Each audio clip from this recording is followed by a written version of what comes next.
দর্শক আসসালামু আলাইকুম, আপনাদের স্বাগত জানাচ্ছি বাংলা ভিশনের নিয়মিত আয়োজন যে কথা বলতে চাই অনুষ্ঠানে। আপনাদের সঙ্গে আছি আমি জিয়া খান। দর্শক, আপনারা জানেন এই অনুষ্ঠানের মাধ্যমে আমরা সমসাময়িক নানা বিষয় নিয়ে আলোচনা করে থাকি। আজ আমাদের আলোচনার বিষয় ঐতিহাসিক 7 নভেম্বর। আর এই বিষয়টি নিয়ে আলোচনার জন্য আমার সঙ্গে স্টুডিওতে উপস্থিত রয়েছেন অধ্যাপক ডক্টর মাহবুব উল্লাহ, অর্থনীতিবিদ ও রাজনৈতিক বিশ্লেষক। স্যার, আপনাকে স্বাগত জানাচ্ছি। ধন্যবাদ। দর্শক, অস্থির এক রাজনৈতিক ও সামরিক পরিস্থিতিতে 1975 সালের এই দিনে সিপাহী জনতার বিপ্লবের মধ্য দিয়ে ক্ষমতার কেন্দ্রবিন্দুতে চলে আসেন তৎকালীন সেনাপ্রধান জিয়াউর রহমান। শেষ হয় অভ্যুত্থান ও পাল্টা অভ্যুত্থানের পালা। সব অনিশ্চয়তা দূর করে ঘুরে দাঁড়ায় বাংলাদেশ। বিপ্লব ও সংহতি দিবসের আদ্যপান্ত জানবো আজ আমাদের আমন্ত্রিত অতিথি স্যারের কাছ থেকে। স্যার, ঐতিহাসিক 7 নভেম্বরের যে পটভূমি সেটা কেন রচিত হয়েছিল সেটা দিয়ে আজকে আমরা আপনার মুখ থেকে জেনে সেই অনুষ্ঠানটা শুরু করব। দেখুন, 1975-এ 7 নভেম্বর যখন সিপাহী জনতার অভূতপূর্ব একটা অভ্যুত্থান ঘটে, তার আগে 3রা নভেম্বর আরেকটা সামরিক অভ্যুত্থান হয়েছিল, যেটা ব্রিগেডিয়ার খালেদ মোশাররফের নেতৃত্বে। তারও আগে 75-এর 15ই আগস্ট সামরিক বাহিনীর একটি অংশের নেতৃত্বে যে অভ্যুত্থান হয়, সেই অভ্যুত্থানে শেখ মুজিব এবং তার 2 কন্যা বাদে, তারা বিদেশে ছিলেন, তার পরিবারের সদস্যরা এবং ঘনিষ্ঠ আত্মীয়রা নিহত হন। এবং ওই অভ্যুত্থানের মধ্য দিয়ে বাকশালী যে শাসন, একদলীয় যে শাসন এবং শেখ মুজিবের যে স্বৈর শাসন, সেইটার অবসান হয়। এবং অনেকে ধারণা করেছিলেন জনগণ হয়তো এই অভ্যুত্থানটাকে মেনে নেবে না। কিন্তু আমরা তখন ঢাকা শহরেই ছিলাম এবং ব্যক্তিগতভাবে আমি তখন প্রত্যক্ষ রাজনীতির সঙ্গে জড়িত। মৌলানা ভাসানীর ন্যাশনাল আওয়ামী পার্টির শিক্ষা বিষয়ক সম্পাদক ছিলাম।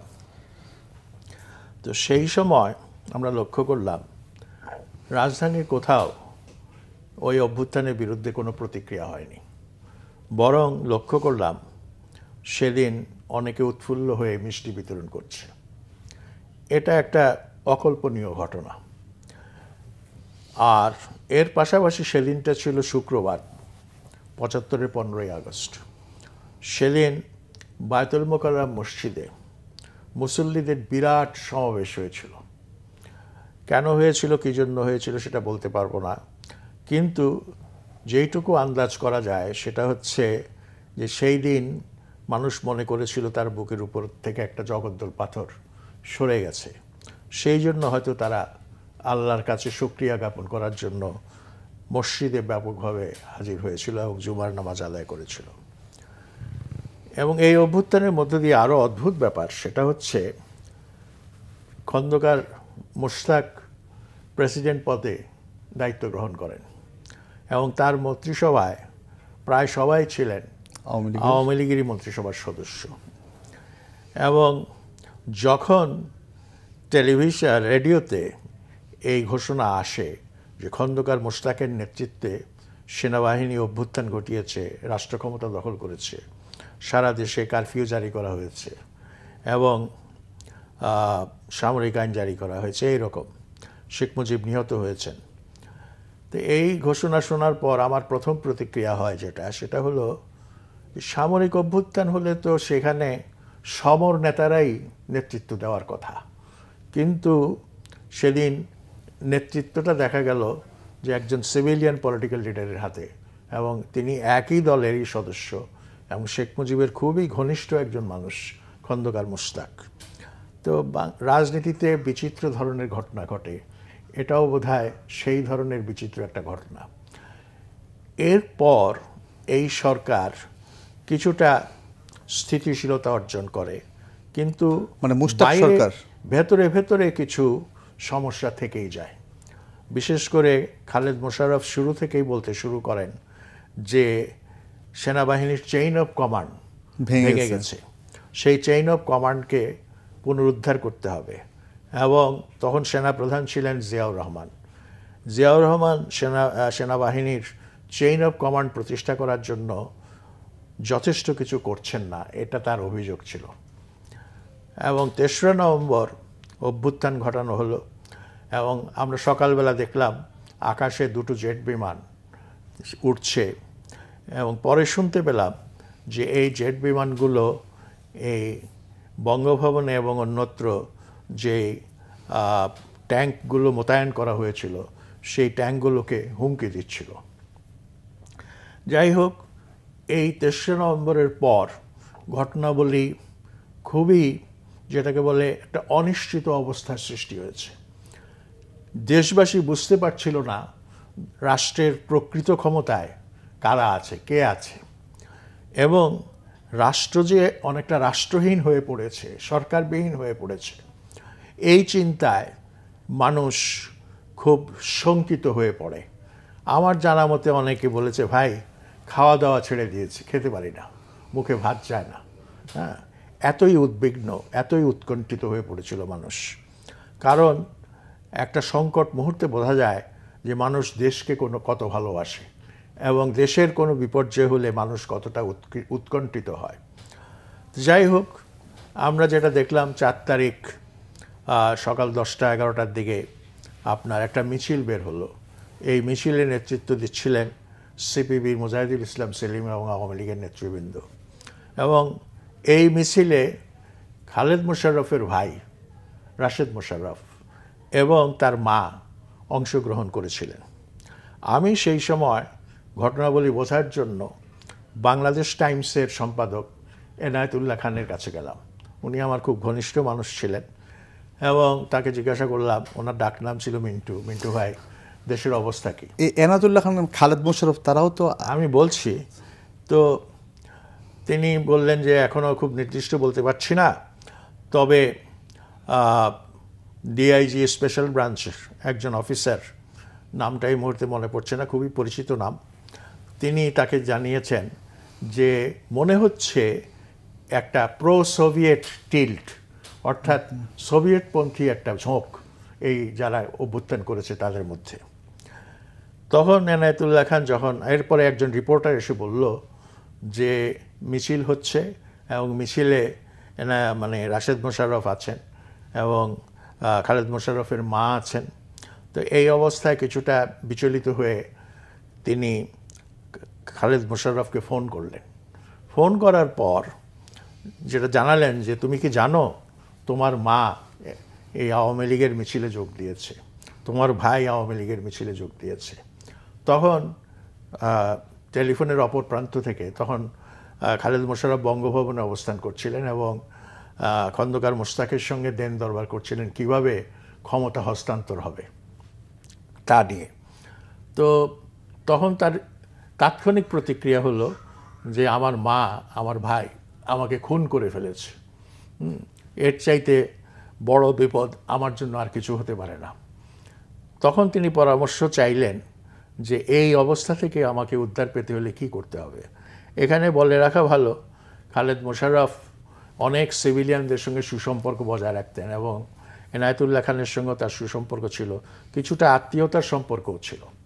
যাই হোক, তো তখন এনায়েতুল্লাহ খান তাকে পরামর্শ দিলেন যে তুমি এটার থেকে কিছুটা দায়মুক্ত হতে পারো যদি বাকশালের যে সংসদ আছে সেই সংসদটা ভেঙে দাও, তাইলে অন্তত তুমি বলতে পারবে যে আওয়ামী লীগের সঙ্গে আমার কোনো যোগাযোগ নেই, বাকশালের সঙ্গে আমার কোনো যোগাযোগ নেই।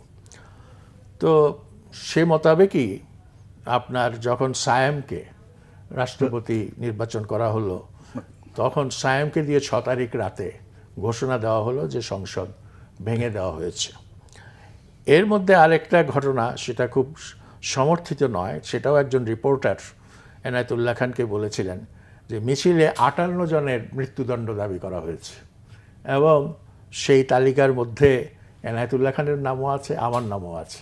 আমরা একটু আশ্চর্য হয়েছিলাম যে আমরা এমন তো কিছু করিনি যে একেবারে মৃত্যুদণ্ড পাওয়ার মতো। যাই হোক, এগুলো ঘটে আমাদের দেশের রাজনীতিতে, কিছুটা বাড়াবাড়িও বটে। এর মধ্যে যে ঘটনাটা ঘটে গেল সেটা হলো যে 4 তারিখে রাতে আপনার ঢাকা কেন্দ্রীয় কারাগারে আওয়ামী লীগের 4 জন বিশিষ্ট নেতাকে হত্যা করা হলো এবং হত্যার কাহিনী এই দেশের পত্রপত্রিকায় বিস্তারিতভাবে বেরিয়েছে, কীভাবে হত্যাকাণ্ডটা হয়েছে, কীভাবে হয়েছে, কার নির্দেশে হয়েছে, সেখানে জেলারের ভূমিকা কী ছিল, জেল কর্তৃপক্ষের ভূমিকা কী ছিল, এগুলো বলতে গেলে খুব অনেক সময় লাগবে। ঘটনাটা আমি শুনলাম যখন সকাল 10টার দিকে প্রেস ক্লাবে গেলাম, সেখানে সাংবাদিক বন্ধুরা বলছিলেন যে জেলখানায় কিন্তু একটা খুন খারাপি হয়ে গেছে।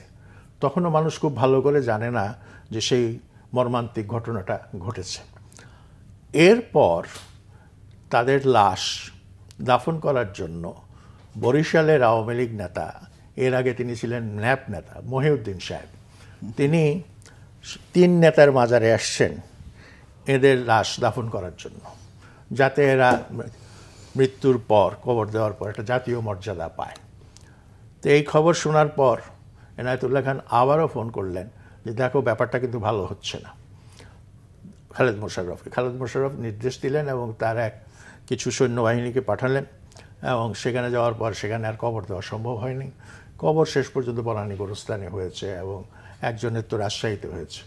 যাই হোক, এইগুলো হচ্ছে ঘটনা, কিন্তু মূলত ব্যাপারটা যেটা, সেটা হলো এর মাঝখানে যে ঘটনা, সেটা হচ্ছে যে সামরিক বাহিনীর সদস্যরা, বিশেষ করে সৈনিকরা, খালেদ মোশাররফের এই অভ্যুত্থানকে মেনে নিতে পারছিল না। তারা ধরে নিয়েছিল যে এইটা একটা ভারতপন্থী এবং কিছুটা বলা যায় বাকশালপন্থী একটা অভ্যুত্থান, এবং যেই বাকশালকে বিদায় করার জন্য এত রক্ত ঝরেছে, এত লোক প্রাণ দিয়েছে, এত লোক আত্মাহুতি দিয়েছে, এত লোক কারাবরণ করেছে, সেটা যদি ফিরে আসে, আবারও যদি ভারতীয় আধিপত্যবাদের জোয়াল বাংলাদেশের কাঁধে চেপে বসে, এইটা কিছুতেই গ্রহণযোগ্য হবে না। এবং এই কারণে সৈনিকরা খুব অসন্তুষ্ট ছিল, তাদের মধ্যে অসন্তোষ বিরাজ করছিল, এবং অসন্তোষ সৃষ্টিতে একটা বড় ভূমিকা পালন করেছিল আপনার বিপ্লবী সৈনিক সংস্থা। যেই বিপ্লবী সংস্থার পেছনে ছিলেন মূলত আপনার কর্নেল তাহের। তবে এটা একটা ছোট সংগঠন ছিল, কিন্তু এটার একটা ইম্প্যাক্ট ছিল। বিশেষ করে ওই সংকট মুহূর্তে এরা লিফলেট প্রচার করেছিল এবং আওয়াজ তুলেছিল যে সিপাহী সিপাহী ভাই ভাই, অফিসারের রক্ত চাই, এই ধরনের একটা স্লোগান, কল্লা চাই রক্ত চাই, এরকম একটা স্লোগান ছিল আর কি। স্যার, আরেকটা বিষয়, সেদিন 6 নভেম্বর যেদিন জিয়াকে ঘর থেকে, গৃহবন্দী অবস্থা থেকে মুক্ত করে নিয়ে আসতেন এবং আসার পর রাত 2টার দিকে উনি রেডিওতে ভাষণে গিয়ে ভাষণ দিলেন, আমি জিয়া বলছি। এবং 7 নভেম্বর শুক্রবার, সেদিনটাও শুক্রবার ছিল, সেদিন কি অবস্থা হয়েছিল সিপাহী জনতার, সেই মুহূর্তটা আসলে? আচ্ছা, সেই দিনের ঘটনা, এর আগে আমার বলা উচিত ছিল যে জিয়াউর রহমানকে খালেদ মোশাররফ বন্দী করেছিলেন তার বাসাতেই, তার পরিবারের সদস্যদের সহ। যখন এই অভ্যুত্থান হলো 6 তারিখ রাতে, তখন বিদ্রোহী সৈনিকরা তাকে বন্দিত্ব থেকে মুক্ত করেন এবং তাকে নেতা হিসেবে বরণ করেন। এর আগে জিয়াউর রহমান সেনাপ্রধানের পদ থেকে ইস্তফা দিয়েছিলেন। নতুন করে সৈনিকরা বলল যে না, আপনাকেই সেনাপ্রধানের দায়িত্ব পালন করতে হবে। তো এর মধ্যে আপনার কর্নেল তাহের তাকে ফোন করে বলেছিলেন আপনি শহীদ মিনারে চলে আসেন সকালবেলা, এবং জনগণের উদ্দেশ্যে 7 তারিখে যেতে বলছেন। 7 তারিখের সকালে, 6 তারিখ মধ্যরাত থেকে অভ্যুত্থান শুরু হয়েছে।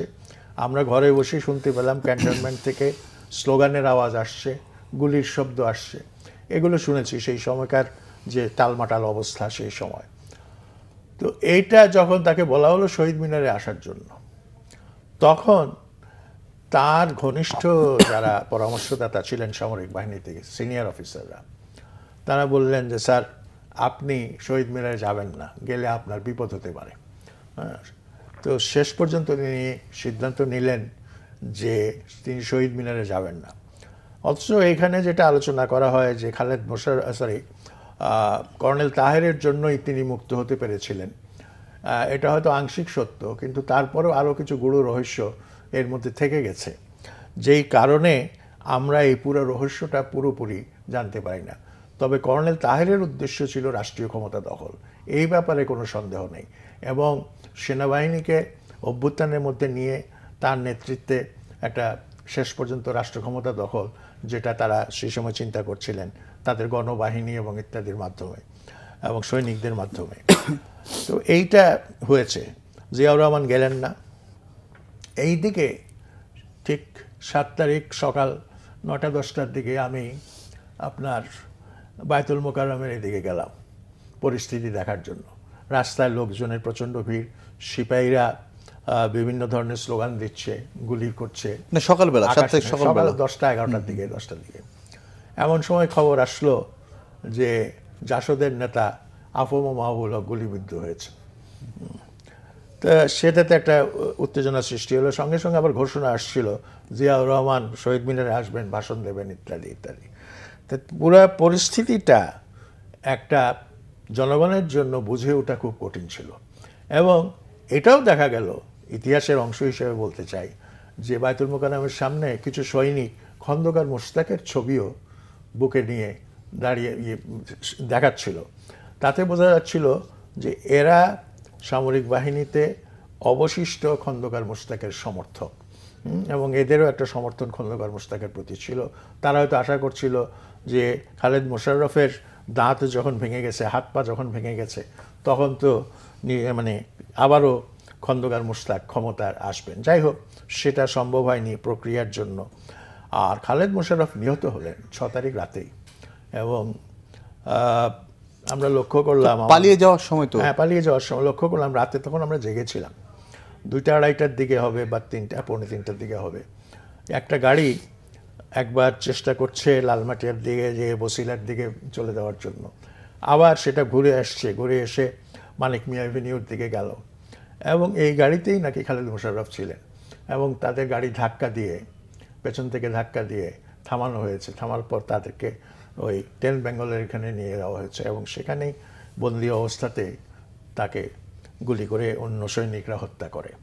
এটাও শুনেছি যে জিয়াউর রহমান সাহেব খুব উদ্বিগ্ন অবস্থায় মেসেজ পাঠিয়েছিলেন ওয়্যারলেসে যে কোনো রকম ক্ষতি যেন খালেদ মোশাররফের না হয়, কিন্তু বিক্ষুব্ধ সৈনিকরা সেটা শোনেনি বা মানেনি, যে কোনো কারণেই হোক। তো এইটা মোটামুটি বলা যেতে পারে যে সেই সময়কার একটা প্রেক্ষাপট। আর এটাকে যদি সংক্ষিপ্ত রাজনৈতিক দৃষ্টিকোণ থেকে বলতে হয়, সেটা হচ্ছে আধিপত্যবাদের কবল থেকে দেশকে রক্ষা করার একটা উদ্যোগ, গণতন্ত্রকে রক্ষা করার একটা উদ্যোগ, আর স্বাধীনতার ঘোষণাকারী জিয়াউর রহমানের উপর, শহীদ জিয়াউর রহমানের উপর সিপাহী জনতার যে আস্থা, সেই আস্থার কারণেই তিনি আবার সামরিক বাহিনীর প্রধান হিসেবে তার দায়িত্ব গ্রহণ করতে পারলেন। তো এইটা ছিল প্রকৃত প্রস্তাবে বাংলাদেশের স্বাধীনতা এবং সার্বভৌমত্বকে সংহত করার একটা বিশাল অভ্যুত্থান। এবং এই অভ্যুত্থান ঐতিহাসিক কারণে বেশ গুরুত্বপূর্ণ। স্যার, আমরা শুনবো আপনার কাছ থেকে, আমরা শুনবো। তার আগে নিচ্ছি দর্শক ছোট্ট একটা বিরতি, সঙ্গেই থাকুন।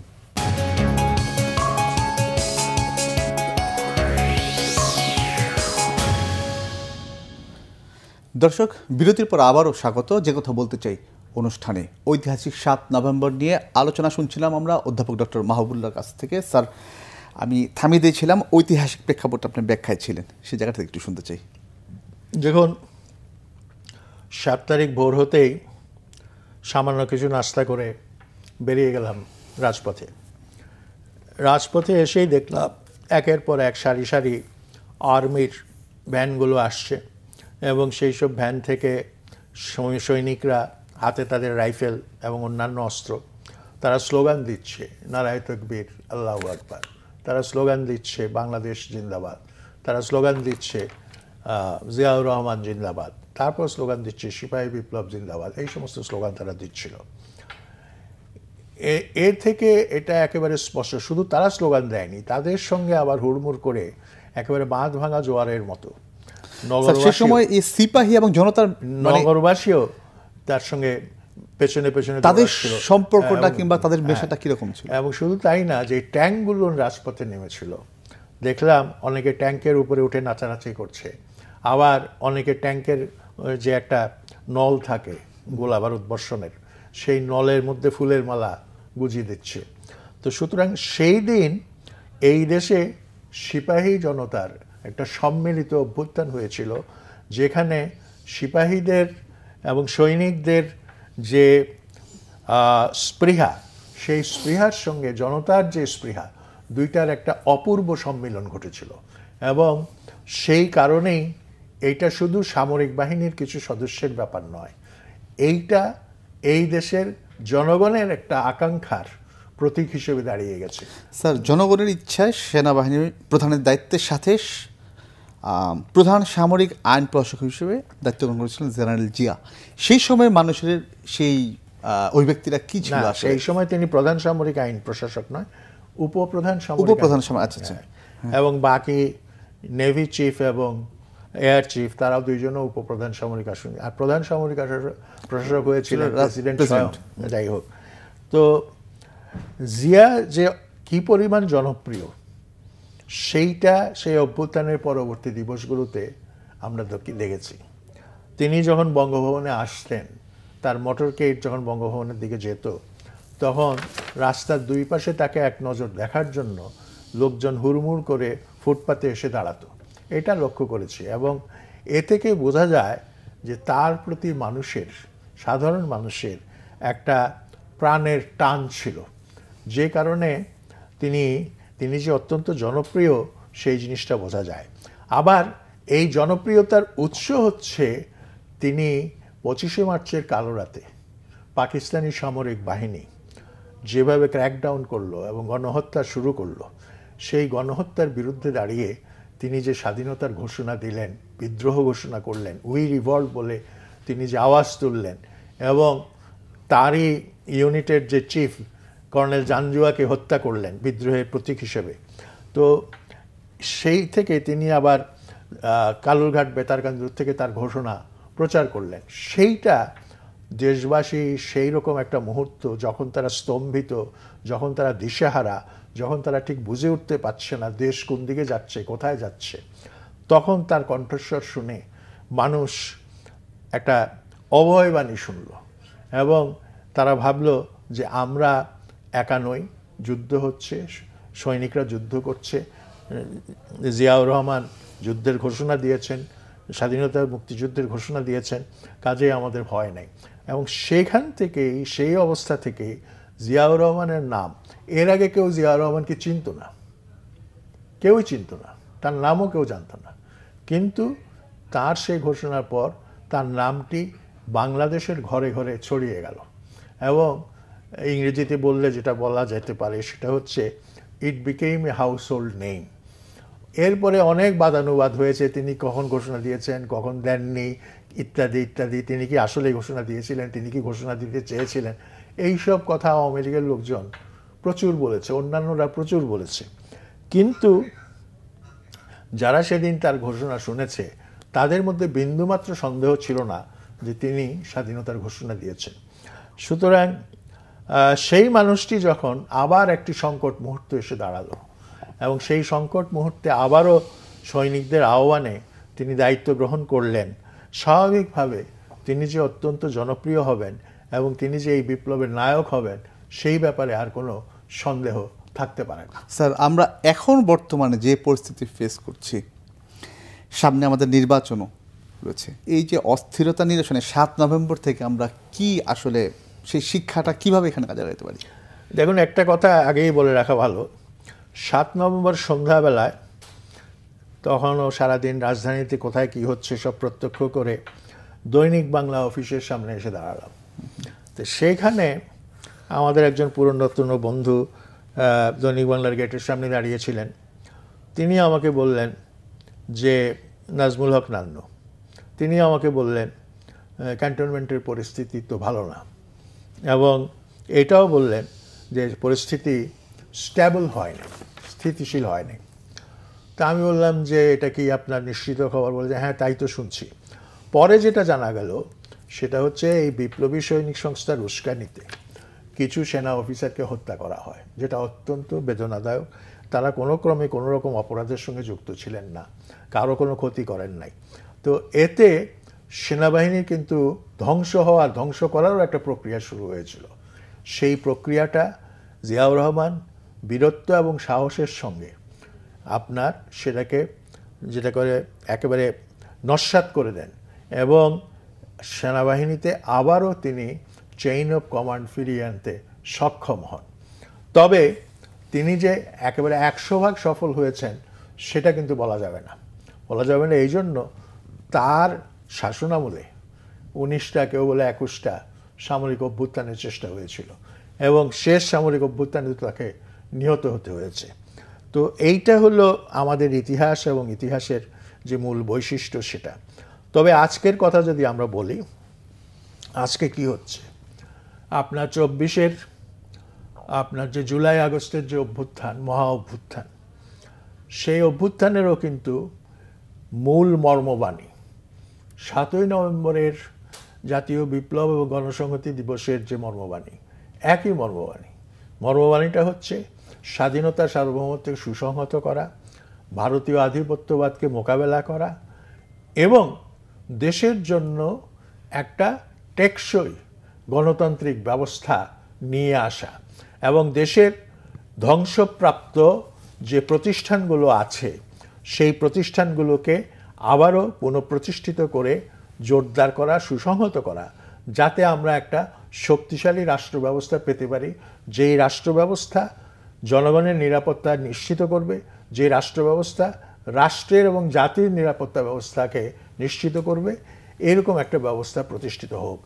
কিন্তু আজকে কিছুটা হতাশও বোধ করতে হয় যে অভ্যুত্থানের পর 1 বছরও বেশি সময় পার হয়ে গেছে, আমরা দেখছি যে কিছু রাজনৈতিক প্রশ্নে যারা অভ্যুত্থানের সঙ্গে সংশ্লিষ্ট হয়েছিল, যারা সমর্থন করেছিলেন এবং তার জন্য অভ্যুত্থানের আগেও 16 বছর ধরে, 15.5 বছর ধরে তারা লড়াই সংগ্রাম করেছিলেন, প্রচুর আত্মত্যাগ করেছিলেন, প্রচুর ক্ষয়ক্ষতির মুখোমুখি হয়েছিলেন, কেউ গুমের শিকার হয়েছিলেন, কেউ এক্সট্রা জুডিশিয়াল মার্ডারের সম্মুখীন হয়েছিলেন, কেউ কারাবরণ করেছিলেন, কারো ব্যবসা ধ্বংস হয়ে গেছে, কারো বাড়িঘর ধ্বংস হয়ে গেছে, অনেক রকম জিনিস ঘটনা ঘটেছে।